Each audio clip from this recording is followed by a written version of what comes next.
Hello, let's talk about The Codebreaker, Jennifer Doudna, Gene Editing and the Future of the Human Race by Walter Isaacson, former editor of Time, author of the authorized biography of Steve Jobs with that iconic cover, which is probably iconic because Steve Jobs had the one thing he wanted approval on was the cover, the packaging of this authorized biography. So, yes, this is a 2021 nonfiction science biography book. Probably more science book than it is really a biography, but I'll get into that. So, American biochemist Jennifer Doudna, born in 1964, along with her colleague Emmanuelle Charpentier, showed in 2012 that this naturally occurring process in bacteria used to fight off viruses can be used to much more easily edit DNA in plants and animals. This is called this kind of family of DNA is called CRISPR, which is clustered regularly interspersed short palindromic repeats. I do not have that in my head, and most likely I will only remember CRISPR. And I wouldn't blame you if that's the only thing that you particularly remember by the end of this little review by an English major. So CRISPR is revolutionary because instead of Doudna's kind of explains this as instead of rewiring the computer every time you want to change the program, CRISPR itself it's simply the program. So this book, as I said, isn't a biography of Jennifer Doudna. What she is the central figure that Isaacson uses to take you through the long history and kind of the multi-character story about what leads to the jump forward in gene editing and what might come next. So I think in the modern era, where it starts off very much with James Watson and Crick. James Watson's book, The Double Helix, inspires Jennifer Doudna to get into science. Now, this is a book which does describe one of his fellow collaborators, Rosalind Franklin, who it's now acknowledged wasn't properly acknowledged at what her contribution was. And indeed, Watson in his book seems to be, from what's reported by Isaacson, is rather condescending to her. And that kind of theme of how female scientists continue to be treated, even to our modern day, is one of these themes that gets braided through the book. So yeah, this is very much a depiction of modern science and how all the collaborations and competition that happens between scientists.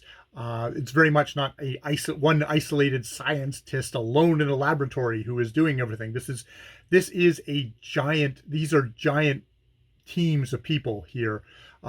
Whether it's like just in one organization or just the multi-organizations, all kind of going to get together to actually crack the code, as it was. So a part of this thing is as Isaacson takes you kind of step by step through the science, which sometimes can be a little bit overwhelming if you're a English major. It takes you through the science because a part of it is about how the credit is given, how one person came up with this idea, which built on this idea, and within that's like how credit is going to be given, who's going to win the Nobel Prize. Doudna and Charpentier win the Nobel Prize in 2020 in biochemistry for this discovery of CRISPR, but there's also patents involved, and patents are filed. And indeed, after CRISPR is discovered, there are competing patents for this, and there are lawsuits, and sometimes there's kind of hurt feelings about who is cut out or not. There is definitely an effort in here at one point during one of these patent battles to downplay Doudna's role in this, to say, oh, she made a contribution, but it's like she to try and kind of knock her down in the listing, and stuff like that. So which is all really kind of is fascinating. Now, after all this, we also get into how are we going to use this new tool? Where Doudna herself continues to take a role, maybe more than Charpentier, which is why maybe Isaacson, other than being a fellow American, focuses on her. She very much leads a call for prudence in how we're going to use this new gene technology, because you can use it to edit plants and animals and very much humans, and you can use it just for a single patient, but it also has the potential of you can edit embryos, and that those embryos will become people who will pass on whatever traits you've inserted into it to future generations. There's some definitely very cautionary notes in here. There is a Chinese scientist who takes this new technology and blunders forward without proper oversight, basically kind of goes rogue, and uses it for a non-medically necessary thing of trying to make children of where one parent is HIV positive, to make them HIV resistant, where there's the existing technology. You could wash the father's HIV contribution away from sperm, and that would be perfectly fine. It was not medically necessary, and indeed it was very much a botched job, and there's a couple of children out there now who have to live with the consequences of that. However, messing with their DNA, that's just, it's horrendous. And there is also the thing that comes up as James Watson comes back up in this conversation as someone who is very much older, but has kind of, he's very cavalier about, oh no, we shouldn't put any restrictions on it. We should just let everybody do whatever the heck they want.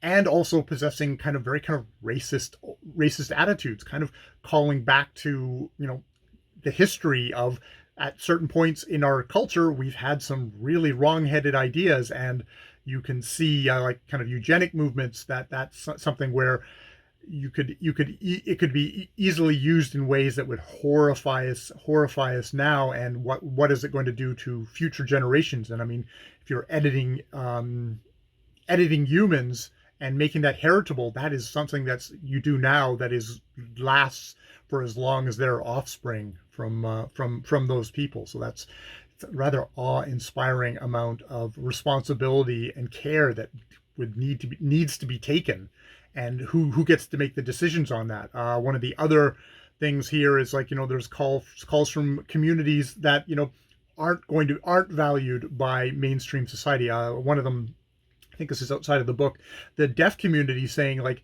they've inherited death through many generations of deafness, through many generations of families. And it's like, there's the kind of the threat now of, like, we're going to be edited out of existence. That's possibly, that's one of these things that, who's going to make the decision on what's desirable. And at the same time, there's so many promises that get put out in this field. Some stuff like sickle cell anemia, Huntington's disease, possibilities of using something like CRISPR for, against cancers, developing new antibiotics, disease diagnosis, and much, much more. It seems like this is as much as anything is likened to, like, like the birth of, like, the microchip and the kind of the tech revolution. This is the biotech revolution happening here, and it's going to probably change our lives in ways that are potentially far more far-ranging than like the tech thing with, someone like maybe like Steve Jobs was a part of. In the end, Isaacson does a really great job of marshaling this very complex story, using Doudna as a central figure. I mean, it is very, obviously it's a very American focus. It's telling this from an American perspective, also with kind of American values. And very much there is a thing here of, like, individual choice versus societal choice. And, Isaacson may come a little bit more on the individual choice. So it's a book that is great in that it's opened up a whole new area for me to kind of look at and want to hear different voices on this discussion. And I mean, that's one of these things of like, you can see that why using Doudna as a central figure from her being aware of her roots in this science going back, Watson, and further back, but also her having this kind of feeling of kind of a moral responsibility to need to push for responsible and worldwide debate on what are the uses of this technology that she has helped found. I think one thing that because I had some sleepless nights in finishing this book, but one thing to probably keep in mind is that Doudna herself is talking a lot about focusing on stuff where it's like, okay, it's one particular flaw or quirk in DNA that we can alter to help something like maybe sickle cell anemia, that is, and is blood based. That is where they're focusing right now, because it's just like how complex DNA is. I think we've finally kind of broken away from that. We're going to find the intelligence gene, or we're going to find the beauty gene. We know that all this stuff is so complex, and we're only at the very kind of infancy of refining and making the editing actually a much more delicate kind of procedure. Even though that CRISPR is amazing as is, it's obviously it's still developing and developing. There's also just like the behavior of DNA. It's like what consequences does doing just one change do, or how many changes or how many things you would have to do to make a designer baby. That may be coming. So it's one of these worthwhile things to be thinking about right now and having discussions about right now, trying to get ready. I don't know if we're ever going to be ready. I don't know, for all the technology that human beings have gotten, I don't know if we've ever been ready. It's probably going to be as messy and chaotic, and there's going to be as much bad as there is good. But it's really, you can see that this is really an important conversation to have, really important things to think about going forward, and just how significant of an influence gene editing has already had on many people's lives already pre-CRISPR, how much more that is going to happen now. So yeah, that is The Code Breaker, Jennifer Doudna, Gene Editing and the Future of the Human Race by Walter Isaacson. It's a 2021 book, and I would highly recommend picking it up if any of this stuff is stuff that you're interested in. As an English major, I was able to get through the science, and as a citizen of the planet, I think it's definitely one of these important books, an important book to read. All right, more videos later.